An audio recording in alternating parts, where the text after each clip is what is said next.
Welcome back to the Gist with Wakaru. My name's Juan, and in this series, we explore trending news that leave you like, What? Nah, I never knew that. To kick things off, crypto exchange Kucoin is starting a mandatory Know Your Customer or KYC for all users. Launched in 2017, Kucoin is in the top 10 largest crypto exchanges by trading volumes and has over 27 million users across the globe, serving both institutional and retail clients. It does not serve users in several countries including the United States, Canada, Singapore, China and Hong Kong according to its terms of use. I have no clue who uses this since those countries are the ones with the largest crypto markets in the world.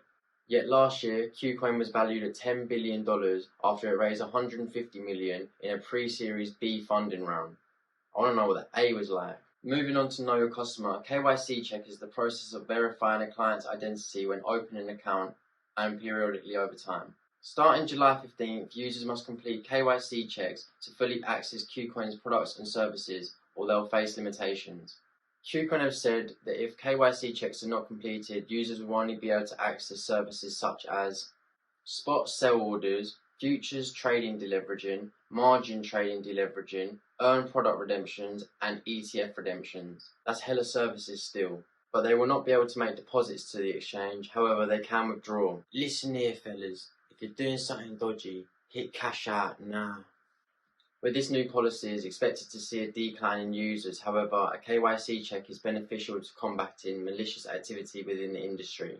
This comes 4 months after New York State Attorney General Letitia James sued Kucoin, saying that it's an unregistered commodities and securities broker or dealer. Kucoin's rival Binance was also recently charged by the US Commodities Futures Trading Commission, where regulators said that Binance designed special policies and procedures to help VIP customers evade IP address-based compliance controls and KYC documentation compliance controls. If you watched the previous episode of The Gist with Wakaru, you would know about how crypto companies are being scrutinised hard by the SEC all the way up to the Supreme Court. Binance has hit the news again, this time in the EU, where officials suspect that Binance is faking accounts in Ireland and Malta. European Union authorities say that Binance companies in Ireland and Malta raise various red flags, indicating that the crypto exchange is involved in illicit activities such as money laundering and tax evasion. You naughty.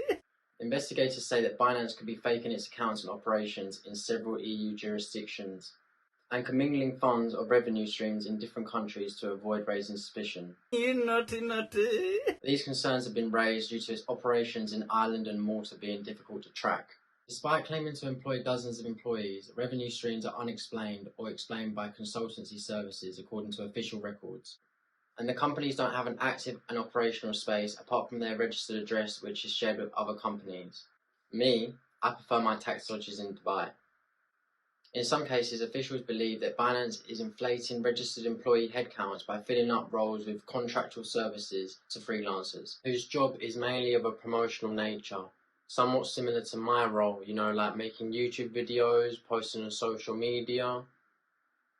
Wait, hang about.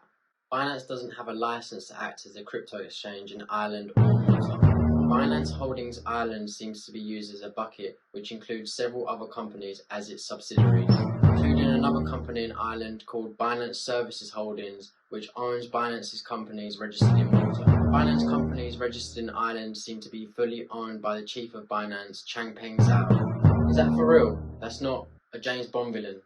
I've been informed that's not a James Bond villain, so I'm sure they'll clear things up. Financial regulators in several EU jurisdictions receive requests for information on Binance by the SEC, even before the agency charged the crypto exchange earlier this month. But several EU countries are conducting their own investigations on Binance for suspicions of wrongdoing. Binance claims to be operating in several EU countries including France, Ireland, Malta, Italy, Spain, Cyprus and Lithuania. If I was Binance, I wouldn't be saying nothing right now.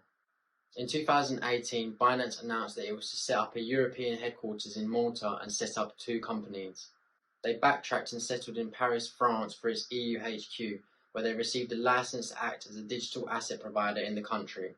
However, earlier this month, Binance's headquarters were raided by police in a European-wide investigation over aggravated money laundering. Last week, Belgium's financial regulator ordered Binance to stop its services in the country. Binance is expected to face more legal challenges with other EU countries in the coming months. That's peak for them still. In a more positive move, WorldBest is set to launch a precious metal-backed asset on BSV blockchain. WorldBest, a private investment firm, has teamed up with Tokenize, a smart contracts consultancy company, to build Troy Money in an effort to build a gold and precious metal-backed token currency on the BSV blockchain. We can do all of that at Wakaru, just saying. The physically backed asset remains in a vault, while the tokenized asset can be exchanged anywhere in the world instantly, digitally. What does that mean to me and you? You can now invest in gold you can't even see now. Troy Money's plans include other metals such as silver, platinum, and palladium. WorldVest describes a new metals as money initiative to educate the public on what it calls a viable alternative to the current system in holding government IOUs, known as fiat currencies or CBDCs, central bank digital currencies. While gold and silver have a reputation as stores of value that have endured for thousands of years, well, thankfully BSV blockchain supplies this, and Tokenize provides the interface to manage and trade digital units based on the metals stored inside the vaults. WorldVest chairman Garrett Krause said that global market volatility and geographical instability over the past decade are driving gold demand up. Not that we're running out of gold to mine, which is expected in the next 25 years' time. They have future plans to integrate BSV wallets so Troy Money can be transferred peer-to-peer, and for an efficient micropayment to a merchant for the purchase of coffee, because you would want to waste the limited gold reserves we have in Starbucks. The USD value of a gold troy ounce went from $1,630 in October 2022 to $2,050 in April this year, and today sits at $1,920. There is even talk of new international trading or reserve currencies backed by gold or other commodities, raising speculation for values to be pushed even higher. Time will tell how and if WorldVest can deliver such compelling and unique financial products, with capabilities that will push the boundaries of what many people in the industry think is possible. Moving on, in light of recent events, India is set to deploy blockchain for a tamper-proof signalling railway system. Following the train accident that claimed nearly 300 lives, India is testing the use of blockchain to improve its railway signalling and communications. The Indian Institute of Technology is building a new blockchain-based signalling system to complement the existing data logger. Ashwini Vaishnaw, the Union Minister of Railways, sought a proposal for a foolproof signalling system based on blockchain. He believes the technology can immensely benefit the Indian Railways as safety of train operations. Under the new system, rail operators can access the real-time movement of trains while maintaining the tenets of data integrity. That's it for this week. Subscribe if you want to see more of me, which I'm sure you do, or follow our educational series, Learn with Wakaru. Links in the description down below.